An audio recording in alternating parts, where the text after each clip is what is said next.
Hello friends, വണ്ടി Hyundai i10 ആണ്. 2015 model വണ്ടിയാണ്. ഇതിൽ കംപ്ലയിൻ്റ് എന്ന് പറഞ്ഞു കഴിഞ്ഞാൽ വണ്ടി ജനറൽ സർവീസിന് വേണ്ടി വന്നതാണ്. 50 ചില്ലാനും കിലോമീറ്റർ എങ്ങാണ്ടോ ഓടിയിട്ടുള്ളൂ. ജനറൽ സർവീസും ഫുൾ ചെക്കപ്പിനും വേണ്ടി വന്നതാണ്. വേറെ കസ്റ്റമർക്ക് യാതൊരുവിധ കംപ്ലയിൻ്റ് ഉണ്ടായിരുന്നില്ല. കസ്റ്റമർക്ക് ഇത് റണ്ണിങ് കുറവാണ്, ഓട്ടം കുറവുമാണ്. അപ്പോൾ നമ്മൾ അഴിച്ച് നോക്കിയപ്പോൾ ഇതിൽ കംപ്ലയിൻറ്റ് ജനറൽ സർവീസ് ചെയ്തു. ബാക്കിൽ ബ്രേക്ക് അഴിച്ചപ്പോൾ 2 വീൽ സിലിണ്ടർ കംപ്ലയിൻ്റ് ഉണ്ടായിരുന്നു, ലീക്കായിരുന്നു. ആ വീൽ സിലിണ്ടർ 2 മാറ്റിയിട്ടുണ്ട്. പിന്നെ ഒരു കംപ്ലയിൻറ്റ് കിട്ടിയെന്ന് വെച്ച് കഴിഞ്ഞാൽ നമ്മൾ ഓടിച്ച് വരുമ്പോൾ തന്നെ വണ്ടി എടുക്കുമ്പോൾ തന്നെ ടെസ്റ്റ് ഡ്രൈവ് ചെയ്തപ്പം ഇതിൻ്റെ ക്ലച്ചിന് ഭയങ്കര ഒരു ഹാർഡും ഒരു സൗണ്ടും ഇതിനകത്ത് വരുന്നുണ്ടായിരുന്നു. സൗണ്ട് വന്നത് പെഡൽ എന്നുള്ള സൗണ്ടാണ്, പക്ഷേ ക്ലച്ചിന് ഭയങ്കര ഹാർഡായിരുന്നു. റേസ് ആവുന്നൊന്നുമില്ല. റേസ് ആ ഒരു റേസിങ്ങിലേക്ക് വന്ന് തുടങ്ങുന്നു പറയാം. എന്ന് വെച്ച് കഴിഞ്ഞാൽ പക്ക റേസിംഗ് അല്ല, മൂവ് ആവുന്നുണ്ട്, പക്ഷേ ചെറിയൊരു പുള്ളിങ്ങിനൊരു കുറവുണ്ട്. അപ്പോൾ നമ്മൾ അത് കസ്റ്റമറിനെ ഇൻഫോം ചെയ്ത് ഇതിൻ്റെ ക്ലച്ചിന് ഫോൾട്ട് ഉണ്ട്, അപ്പോൾ അതൊന്ന് നോക്കണം എന്ന് പറഞ്ഞപ്പോൾ കസ്റ്റമർ അതിന് അപ്രൂവൽ തന്നു. അപ്പോൾ നമ്മൾ ഇതിൻ്റെ ക്ലച്ച് അഴിച്ച് നോക്കിയപ്പോൾ ക്ലച്ച് കംപ്ലീറ്റ്ലി ഔട്ടായിരുന്നു. കംപ്ലീറ്റ്ലി എന്ന് പറഞ്ഞു കഴിഞ്ഞാൽ ഫുള്ളായിട്ട് ബേൺ ആയി പോയി എന്നല്ല, എന്നാലും ക്ലച്ച് കംപ്ലയിൻ്റ് ഉണ്ട്. അതുപോലെ തന്നെ ക്ലച്ചിൻ്റെ പ്രഷർ പ്ലേറ്റും നല്ല ഹാർഡുണ്ട്. അപ്പോൾ എന്തായാലും നമുക്കിതിൻ്റെ ക്ലച്ച് പ്ലേറ്റും അതുപോലെ തന്നെ ക്ലച്ച് ഗിയർ ബോക്സ് അഴിച്ച് നോക്കിയിട്ട് ഞാൻ ഞാൻ എന്തൊക്കെ ഇതിനകത്ത് കംപ്ലയിൻ്റ് ഉണ്ടെന്നുള്ളത് ഞാൻ നോക്കിയിട്ട് ഞാൻ പറയാം. ഇപ്പോൾ ഇത് ഗിയർ ബോക്സ് അഴിച്ച് തുടങ്ങിയിട്ടുണ്ട്. ഇനിയിപ്പോൾ അത് ഫുള്ളായിട്ട് അഴിച്ചിട്ട് ഞാൻ കാണിച്ചു തരാം എന്തൊക്കെ കംപ്ലയിൻ്റ് ഉണ്ടെന്ന്. ഇതിപ്പോൾ നമ്മൾ ഗിയർ ബോക്സ് കംപ്ലീറ്റ് ഡൗൺ ചെയ്തിട്ടുണ്ട്. ഇത് ഡൗൺ ചെയ്യാനായിട്ട് ഒന്നുമില്ല, എല്ലാ വണ്ടിയിലും ചെയ്യുന്ന പോലെ തന്നെയാണ്. പ്രത്യേകിച്ച് പറയാനായിട്ടൊന്നുമില്ല. എന്താണെന്ന് വെച്ച് കഴിഞ്ഞാൽ ഇതിൻ്റെ ലോവർ ആം അഴിക്കണം, അതുപോലെ തന്നെ 2 ഡ്രൈവ് ഷാഫ്റ്റ് അഴിക്കണം, ഗിയർ ബോക്സിൻ്റെ ബെഡ്, എൻജിൻ്റെ റിയർ ബെഡ്, അങ്ങനെയുള്ള എന്താ പറയുക ക്ലച്ച് കേബിളുകൾ, അതുപോലെ ഗിയർ ഷിഫ്റ്റിംഗ് കേബിളുകൾ, എല്ലാ വണ്ടിയിലും വരുന്നത് പോലെ തന്നെ ജനറലായിട്ട് അഴിക്കേണ്ട എല്ലാ സംഭവങ്ങളും ഇതിനകത്ത് അഴിക്കണം. അപ്പോൾ ഇതിന് ഓരോരോന്ന് പറയുന്നതിൻ്റെ ബുദ്ധിമുട്ടാണ്. എന്താണെന്ന് വെച്ച് കഴിഞ്ഞാൽ ഇന്ന സാധനം അഴിക്കണം ഇന്നതുപോലെ തന്നെ അത് എല്ലാവർക്കും അറിയുന്നതാണ്. അപ്പോൾ ജനറലായിട്ട് എന്തൊക്കെ ഗിയർ ബോക്സിൻ്റെ മേലെ ഫിറ്റിങ്സ് വരുന്നുണ്ട്, ആ ഫിറ്റിങ്സ് കംപ്ലീറ്റ് അഴിക്കണം. അതുപോലെ ചിറ്റ് ബോൾട്ടും അഴിച്ച് സ്റ്റാർട്ടർ മോട്ടറും അഴിച്ച് നമുക്ക് ഗിയർ ബോക്സ് വെളിയിലെടുത്തിട്ടേ നമുക്കത് ചെയ്യാൻ കഴിയുള്ളൂ. അപ്പോൾ ഞാനിപ്പോൾ എന്തായാലും ഗിയർ ബോക്സ് ഡൗൺ ചെയ്തിട്ടുണ്ട്. ഗിയർ ബോക്സ് ഡൗൺ ചെയ്ത് ഞാൻ റിലീസ് ബാരിങ് മാറ്റി വെച്ചിട്ടുണ്ട്. കണ്ടില്ലേ, അതാണ് ഗിയർ ബോക്സ് ഡൗൺ ചെയ്ത് അതിൻ്റെ ഉള്ളിൽ ഫുള്ളും മൊത്തം ക്ലീൻ ചെയ്തിട്ട് റിലീസ് ബാരിങ് മാറ്റി വെച്ചിട്ടുണ്ട്. ഇതിനൊരു പ്രത്യേകത പറഞ്ഞു കഴിഞ്ഞാൽ ഈ റിലീസ് ബാരിങ് മാറ്റണമെന്നുണ്ടെങ്കിൽ നമുക്ക് ഇങ്ങനെ വെച്ച് മാറ്റാൻ പറ്റില്ല. എന്ന് വെച്ച് കഴിഞ്ഞാൽ ഇതിൻ്റെ പിന്ന് വരുന്നത് ഉള്ളിലേക്കാണ് വരുന്നത്. ഈ റിലീസ് ബാരിങ്ങിൻ്റെ ലോക്കിംഗ് പിൻ ഉണ്ട്, അത് ഉള്ളിലേക്ക് നമുക്ക് ഇവിടെ നിന്ന് ഒരിക്കലും അഴിക്കാനോ ഇടാനോ ഇതിനകത്ത് സഹായിക്കില്ല. അതിനായിട്ട് ചെയ്യേണ്ടതെന്ന് വെച്ച് കഴിഞ്ഞാൽ ഇതിലൊരു 14 ബോൾട്ട് വരുന്നുണ്ട്, സ്റ്റഡി പോലൊരു ബോൾട്ട് വരുന്നുണ്ട്. ആ ബോൾട്ട് അയച്ചതിന് ശേഷം ഈ ക്ലച്ച് റിലീസിങ് ഫോർക്ക് ഫുള്ളായിട്ട് പുറത്തെടുത്തതിന് ശേഷം നമ്മൾ ഈ റിലീസ് ബെയറിങ്ങിൽ ഈ പിന്ന് സെറ്റ് ചെയ്തതിന് ശേഷം ഈ റിലീസ് ബെയറിങ്ങിൽ റിലീസിൻ്റെ ചെറിയൊരു ഫോർക്കുണ്ട്, ആ ഫോർക്കിൽ സെറ്റ് ചെയ്തതിന് ശേഷം മാത്രം നമ്മൾ ഇതിനകത്ത് വെച്ച് സ്പ്രിങ്ങും ലോഡ് ചെയ്തിട്ട് ഇത് ഇങ്ങോട്ട് കയറ്റാൻ പറ്റുള്ളൂ. എന്നാൽ മാത്രമേ റിലീസ് ബെയറിങ് മാറ്റുള്ളൂ. മറ്റുള്ള വണ്ടികളെ പോലെ നമുക്കിത് വലിച്ചിടാനോ അങ്ങനെയൊന്നും ഇതിനകത്ത് കഴിയില്ല, റിസ്ക്കാണ്, ഒന്നാമത് കഴിയില്ല. എന്ന് വെച്ച് കഴിഞ്ഞാൽ ഇതിൻ്റെ ലോക്ക് പിന്ന് ഇവിടെ നിന്ന് ഉള്ളിൽ നിന്ന് ഇങ്ങോട്ട് വരുന്നത്, അത് അഴിക്കണമെന്നുണ്ടെന്നുണ്ടെങ്കിൽ ഈ മെയിൻ ഷാഫ്റ്റ് ഇവിടെ വന്ന് തടഞ്ഞു നിൽക്കും. അതുകൊണ്ട് നമുക്ക് അഴിക്കാൻ കഴിയില്ല. അത് അഴിക്കണമെന്നുണ്ടെങ്കിൽ ഈ ക്ലച്ച് ഫോർക്ക് കംപ്ലീറ്റ് ആയിട്ട് അഴിച്ചെടുത്ത് മാത്രമേ നമുക്കത് ഈസിയാണ്, ഒന്നുമില്ല. ഈ ബോൾട്ട് അഴിച്ച് കഴിഞ്ഞാൽ താനേ ഓട്ടോമാറ്റിക്കലി പുറത്ത് വരും. അതുപോലെ തിരിച്ച് കയറ്റിയാൽ മതി.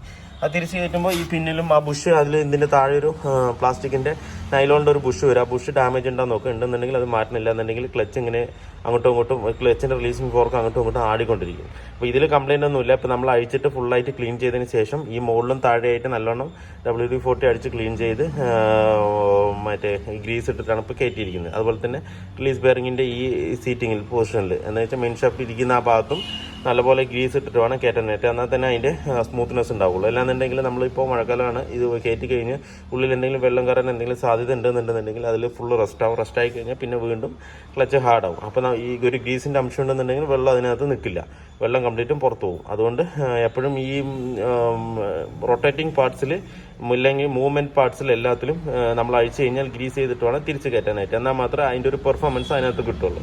അപ്പോൾ നമ്മൾ ക്ലച്ച് റിലീസ് ബെയറിങ് കറക്റ്റായിട്ട് സെറ്റ് ചെയ്തിട്ടുണ്ട്.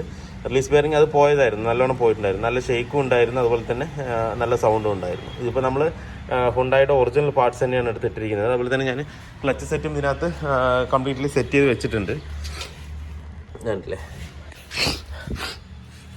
ക്ലച്ച് കംപ്ലീറ്റ് ആയിട്ട് സെറ്റ് ചെയ്തിട്ടുണ്ട്. ക്ലച്ച് സെറ്റ് ചെയ്യുമ്പോൾ പ്രത്യേകം ശ്രദ്ധിക്കേണ്ട കാര്യം എന്താ വെച്ച് കഴിഞ്ഞാൽ നമ്മൾ അതിൻ്റെ ക്ലച്ച് സെൻറ്റർ ആണെന്നുള്ളത് നോക്കണം.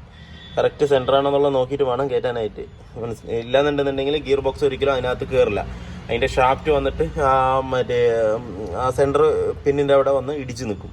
ഷാഫ്റ്റ് ശരിക്കും ഉള്ളിലേക്ക് കയറില്ല. അപ്പം നമ്മൾ എപ്പോഴും ക്ലച്ച് സെൻറ്ററാണോ എന്ന് നോക്കിയിട്ട് മാത്രം, സെൻറ്ററാണെന്നുള്ള ഒന്നിന് ഒരു 4 പ്രാവശ്യം നോക്കിയിട്ട് വേണം കയറ്റാനായിട്ട്. ഇല്ലെങ്കിൽ ഭയങ്കര റിസ്ക് ആയിരിക്കും കയറ്റാനായിട്ട്. എങ്ങനെയായാലും കയറ്റില്ല. പിന്നെ തല്ലി പിടിച്ച് കയറ്റി കഴിഞ്ഞ് കഴിഞ്ഞാൽ അതിൻ്റെ ക്ലച്ച് പ്ലേറ്റിന് ബുദ്ധിമുട്ട് വരും. അപ്പോൾ അതുകൊണ്ട് നമ്മൾ ഈ കയറ്റി ഉടനെ അങ്ങനെ ശരിക്കും അങ്ങ് ഉള്ളിൽ പോകണം. അല്ലാതെ നമ്മൾ അവിടെ വെച്ച് അങ്ങോട്ടും ഇങ്ങോട്ടും ഷെയ്ക്ക് ചെയ്യാൻ പാടില്ല. ഷെയ്ക്ക് ചെയ്ത് കഴിഞ്ഞ് കഴിഞ്ഞാൽ ആ ക്ലച്ച് പ്ലേറ്റിൻ്റെ ആ മില്ലിങ് ഇരിക്കുന്ന ഭാഗത്ത് ഡാമേജ് വരാൻ സാധ്യതയുണ്ട്.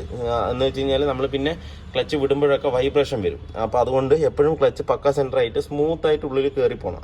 അങ്ങനെ വേണം ചെയ്യാനായിട്ട്. അപ്പോൾ അതുപോലെ അതിൻ്റെ മില്ലിങ് വരുന്ന ഭാഗത്ത് അധികം ഗ്രീസ് സെറ്റ് ചെയ്യാതിരിക്കും. എന്താണെന്ന് വെച്ച് കഴിഞ്ഞാൽ അതിൻ്റെ ഭാഗത്ത് ഗ്രീസ് സെറ്റ് ചെയ്ത് കഴിഞ്ഞാൽ റണ്ണിങ്ങിൽ അത് സെൻട്രൽ ഫോഴ്സ് കൊണ്ട് ആ മൊത്തം തെറിച്ചു പോകും. ഗ്രീസ് മൊത്തം തെറിക്കുമ്പോൾ പ്ലേറ്റിലും പ്രഷർ പ്ലേറ്റിലും ആകാൻ സാധ്യതയുണ്ട്. അതുകൊണ്ട് ആ മില്ലിങ്ങിൽ മാത്രം ഗ്രീസ് ഇട്ടായിരിക്കും. ഞാൻ അത് കാണിച്ചു തരാം എവിടെയാണെന്നുള്ളത്.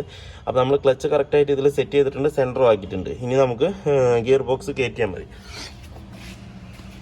ഞാൻ ഗ്രീസ് ആഡ് ചെയ്യേണ്ടെന്ന് പറഞ്ഞ സ്ഥലം എന്ന് പറഞ്ഞു കഴിഞ്ഞാൽ ഇതാണ്, ഈ മില്ലിങ്ങാണ്. ഈ മില്ലിങ്ങിൽ ഗ്രീസ് ആഡ് ചെയ്ത് കഴിഞ്ഞ് കഴിഞ്ഞാൽ നമ്മളിത് അങ്ങനെ കയറ്റി കഴിഞ്ഞ് ഇതിരിക്കുന്നത് പ്രഷർ പ്ലേറ്റിലാണ്, ക്ലച്ച് പ്ലേറ്റിലാണ് ഇരിക്കുന്നത്. അത് ഇരിക്കുമ്പോൾ ഇത് ഹൈ സ്പീഡിൽ കറങ്ങുമ്പോൾ ഇതിലുണ്ടാകുന്ന ഗ്രീസ് മൊത്തം തെറിക്കാൻ സാധ്യതയുണ്ട്.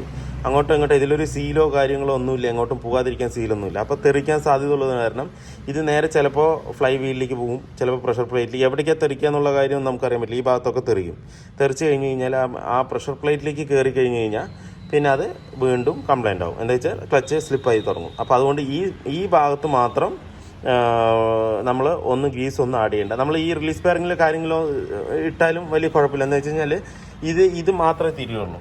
അതിൻ്റെ ഈ സൈഡ് തിരിയാത്തതുകൊണ്ട് ഇത് അങ്ങോട്ടും ഇങ്ങോട്ടുള്ള മൂവ്മെൻ്റ് ഉള്ളൂ. അപ്പോൾ ഇതിൻ്റെ ഉള്ളിൽ നിന്ന് ഒരിക്കലും ഗ്രീസ് പുറത്ത് ചാടില്ല. ഇത് തിരിയുന്ന ഭാഗമാണ്. ഇത് തിരിഞ്ഞു കഴിഞ്ഞ് കഴിഞ്ഞാൽ ഇതിൽ എന്തൊക്കെ അടങ്ങിയിട്ടുണ്ട് അതൊക്കെ പിടിച്ച് തെറിപ്പിക്കും.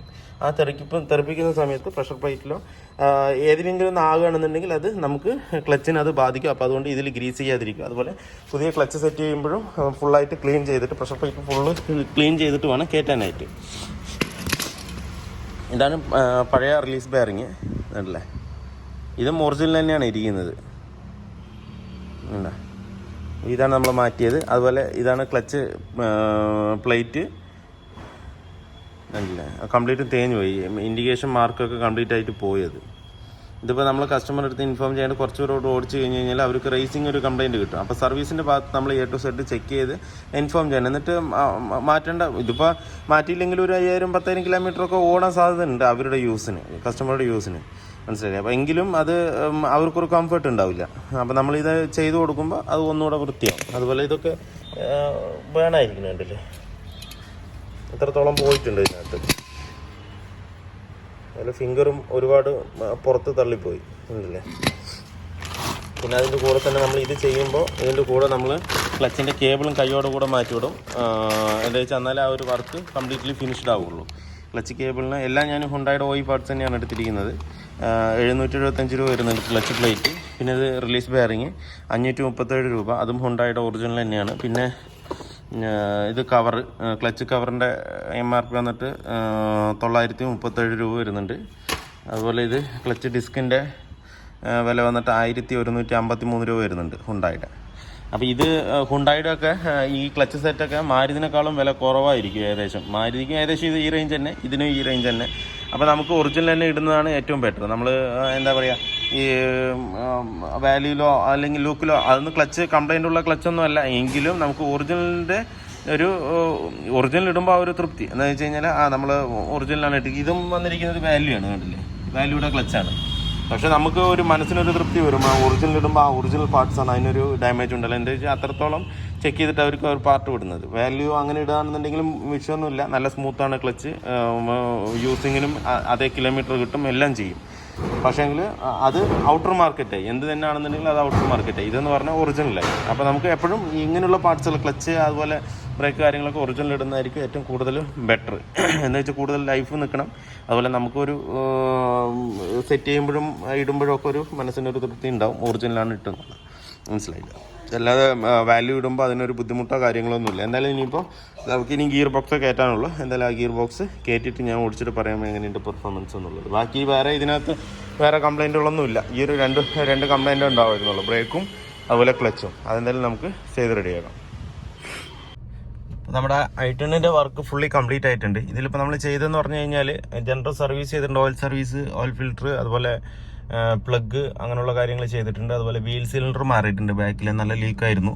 അപ്പോൾ ആ വീൽ സിലിണ്ടർ മാറിയിട്ടുണ്ട്. അതുപോലെ തന്നെ ക്ലച്ച് സെറ്റ് കംപ്ലീറ്റ്, ക്ലച്ചിൻ്റെ എല്ലാ പാർട്ടും നമ്മൾ മാറിയിട്ടുണ്ട്. ക്ലച്ച് പ്രഷർ പ്ലേറ്റ്, അതുപോലെ clutch disk, release bearing, clutch cable complete മാറിയിട്ടുണ്ട്. എന്ന് വെച്ചാൽ എന്നാൽ മാത്രമേ ആ വർക്ക് ഫുള്ളി കംപ്ലീറ്റ് ആവുള്ളൂ. ക്ലച്ചിൻ്റെ ഒരു ഓവറോളിംഗ് എന്ന് പറയുമ്പോൾ അതിൻ്റെ കംപ്ലീറ്റ് പാർട്സ് മാറിയാൽ തന്നെ കറക്റ്റ് കംപ്ലീറ്റ് വർക്ക് ആവുള്ളൂ. പിന്നെ അതുപോലെ ഹൈഡ്രോളിക് ഒക്കെ ആണെന്നുണ്ടെന്നുണ്ടെങ്കിൽ നമുക്ക് ഈ സ്വിഫ്റ്റ് ഒക്കെ ആണെന്നുണ്ടെങ്കിൽ എന്തായാലും റിലീസ്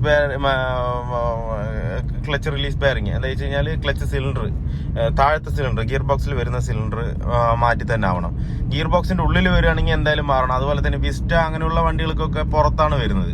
അതുപോലെ ഹോണ്ട അമേസ്, ഹോണ്ട സിറ്റി, അതിനൊക്കെ പുറത്താണ് ക്ലച്ചിന്റെ സിലിണ്ടർ വരുന്നത്. ആ സമയത്ത് നമുക്ക് കംപ്ലൈന്റ് ഇല്ലാന്നുണ്ടെങ്കിൽ മാറ്റേണ്ട ഒരു ആവശ്യം വരുന്നില്ല, നമുക്ക് അത് തന്നെ യൂസ് ചെയ്യാൻ കുഴപ്പമില്ല. അഥവാ നമുക്ക് എന്തെങ്കിലും ഒരു പ്രശ്നം വന്നാലും നമുക്ക് വെളിയിൽ നിന്ന് തന്നെ മാറാവുന്നതേ ഉള്ളൂ അതൊക്കെ. അപ്പൊ ആ ക്ലച്ച് സിലിണ്ടർ കൊണ്ട് ഹാർഡ് ആവില്ല ഒരിക്കലും. ഹൈഡ്രോളിക് സിലിണ്ടർ കൊണ്ട് എപ്പോഴും ക്ലച്ച് ഹാർഡ് ആവില്ല. കേബിളൊക്കെ ആണെന്നുണ്ടെങ്കിലാണ് ഹാർഡ് ആവുന്നത്. ഹൈഡ്രോളിക് സിലിണ്ടർ എപ്പോഴും ഹാർഡ് ആവില്ല, ലീക്കേ വരുള്ളൂ അതിനകത്ത്. അപ്പൊ നമുക്ക് ലീക്ക് കാര്യങ്ങളൊക്കെ ഒന്ന് ചെക്ക് ചെയ്തിട്ട് ലീക്ക് ഇല്ലാന്നുണ്ടെന്നുണ്ടെങ്കിൽ നമുക്ക് അത് തന്നെ ഇടാം. നമുക്ക് എന്തെങ്കിലും ഒരു ഫോൾട്ട്, എന്തെങ്കിലും ഒരു പ്രശ്നം വരികയാണെന്നുണ്ടെങ്കിൽ നമുക്ക് പുറത്ത് വെച്ച് മാറാവുന്നത് കൊണ്ട് നമുക്കത് അത്ര വലിയ വിഷയമില്ല. അപ്പൊ അങ്ങനെയുള്ള ക്ലച്ചുകൾക്ക് നമുക്ക് ക്ലച്ച് സെറ്റും അതിന്റെ ഉള്ളിൽ വരുന്ന റിലീസ് ബെയറിംഗ് മാത്രം മാറിയാൽ മതി, സിലിണ്ടർ മാറ്റേണ്ട ആവശ്യമില്ല. അതുപോലെ സ്വിഫ്റ്റ് ഒക്കെ ആണെന്നുണ്ടെങ്കിൽ എന്തായാലും മാറാം. അത് ക്ലച്ച് സിലിണ്ടറും മറ്റേ റിലീസ് ബെയറിംഗ് എല്ലാം ഒരുമിച്ചാണ് വരുന്നത്. അതുകൊണ്ട് നമുക്ക് അത് എന്തായാലും കംപ്ലീറ്റ് ആയിട്ട് മാറേണ്ടതായിട്ടുണ്ട്. ഇതാകുമ്പോൾ നമുക്ക് മാറ്റേണ്ട ആവശ്യമില്ല. അപ്പൊ ഇതില് ഇപ്പൊ വർക്ക് ഫുള്ളി കംപ്ലീറ്റ് ആയിട്ട് ക്ലച്ചൊക്കെ ഭയങ്കര സ്മൂത്ത് ആണ്. ഇപ്പോൾ നേരത്തെ ഹാർഡ് ആയിരുന്നു, അത് മാത്രമല്ല ക്ലച്ച് പള്ളി ചെറിയൊരു സൗണ്ടും ഉണ്ടായിരുന്നു കറക്കുന്നത്. അതൊക്കെ നമ്മൾ ലൂബ് ചെയ്ത് കറക്റ്റ് ആക്കിയിട്ടുണ്ട്. കറക്റ്റ് ആക്കിയപ്പോൾ വണ്ടി ഇപ്പോൾ പക്ക പെർഫെക്റ്റ്ലി ഓക്കെയാണ്. വണ്ടി റൺ ചെയ്യാനും അതുപോലെ തന്നെ ഗിയർ ഷിഫ്റ്റിങ്ങിന് സ്മൂത്ത് തന്നെയാണ്. ചെറിയൊരു പ്ലേ വെച്ചിട്ടുണ്ട്. കസ്റ്റമർക്ക് ഒരുപാട് പെഡൽ മുകളിൽ വരാൻ പാടില്ല എന്നായിരുന്നു പറഞ്ഞത്. അപ്പോൾ അതിനനുസരിച്ച് നമ്മൾ പ്ലേ വെച്ചിട്ട് കുറച്ച് താഴെ തന്നെ വെച്ചിട്ട് സെറ്റ് ചെയ്തിട്ടുണ്ട് ഇപ്പം. അതുപോലെ തന്നെ നമ്മൾ എപ്പോഴും ക്ലച്ചിൻ്റെ വർക്ക് അങ്ങനെയുള്ള ചെയ്ത് കഴിഞ്ഞാൽ ടെസ്റ്റ് ഡ്രൈവ് പക്ക എടുത്തിട്ട് വേണം കൊടുക്കാനായിട്ട്. ആദ്യം നോർമൽ റോഡിൽ ഓടിച്ച് നോക്കി, ഒന്ന് സ്പീഡ് ചെയ്ത് നോക്കി, കുഴപ്പമില്ല, വൈബ്രേഷനോ കാര്യങ്ങളൊന്നുമില്ല. അതുപോലെ തന്നെ നമ്മൾ ഫ്രണ്ട് 2 ഹബ്ബും കാര്യങ്ങളും ഡ്രൈവ് ഷാഫ്റ്റും കാര്യങ്ങളും എല്ലാം ഇറക്കുന്നതാണ്. അതുകൊണ്ട് മേ ബി എന്തെങ്കിലും ഒരു സൗണ്ട് വരാനും ചാൻസ് ഉണ്ട്. എല്ലാം പെർഫെക്റ്റ്ലി ആവണമെന്നില്ല, എന്നാലും നമ്മൾ ശ്രദ്ധിച്ച് വേണം ചെയ്യാനായിട്ട്. അപ്പോൾ നമുക്ക് ഈ കട്ട് റൂട്ടുകളിലൊക്കെ നല്ലവണ്ണം ഇട്ട് ഓടിച്ചതിന് ശേഷം സൗണ്ടൊന്നും ഇല്ലയെന്ന് ക്ലിയർ ആക്കി അടുത്തത് നമ്മൾ വർക്ക്ഷോപ്പിൽ കൊണ്ടുപോയി ഫുള്ള് നമ്മൾ അഴിച്ച ഭാഗം ഒന്ന് റീചെക്ക് ചെയ്തിട്ട് വേണം വണ്ടി കൊടുക്കാനായിട്ട്. ഇപ്പം നമ്മളിപ്പോൾ അതിനുവേണ്ടി ഇപ്പോൾ കട്ട് റൂട്ടിൽ കൂടെ ഓടിച്ച് നോക്കണം. വേറെ കുഴപ്പമോ ബുദ്ധിമുട്ടോ സൗണ്ടുകളൊന്നുമില്ല, എക്സ്ട്രാ സൗണ്ടുകളൊന്നും ഇല്ല. ഞാൻ വണ്ടി വരുന്നതിന് മുന്നും ഓടിച്ചതാണ്. വണ്ടി വേറെ എക്സ്ട്രാ സൗണ്ടൊന്നും ഇല്ല. അതിന് മാത്രം സസ്പെൻഷൻ പണിയോ അങ്ങനെയൊന്നും ഇല്ല. എന്ന് വെച്ച് കഴിഞ്ഞാൽ 50,000 കിലോമീറ്റർ ആയിട്ടുള്ളൂ. കസ്റ്റമർക്ക് ഓട്ടവും കുറവാണ്. അപ്പോൾ കട്ട് റൂട്ടിൽ ഓടിച്ച് നോക്കുമ്പോൾ വേറെ ബുദ്ധിമുട്ടോ കാര്യങ്ങളോ ഒന്നുമില്ല. അതുപോലെ ക്ലച്ച് ഷിഫ്റ്റിങ്ങും ഗിയർ ഷിഫ്റ്റിങ്ങും എല്ലാം പക്ക തന്നെയാണ്, വേറെ ബുദ്ധിമുട്ടൊന്നുമില്ല. അപ്പോൾ വീഡിയോ എല്ലാവർക്കും ഇഷ്ടമായാലും ലൈക്ക് ചെയ്യുക, ഷെയർ ചെയ്യുക, അതുപോലെ തന്നെ സബ്സ്ക്രൈബ് ചെയ്യാതെയാണ് വീഡിയോ കാണുന്നതെങ്കിൽ ഒന്ന് സബ്സ്ക്രൈബ് ചെയ്ത് സപ്പോർട്ട് ചെയ്യുക. അപ്പോൾ മറ്റൊരു വീഡിയോയിലേക്ക് കാണുന്നവരെല്ലാവർക്കും ബൈ.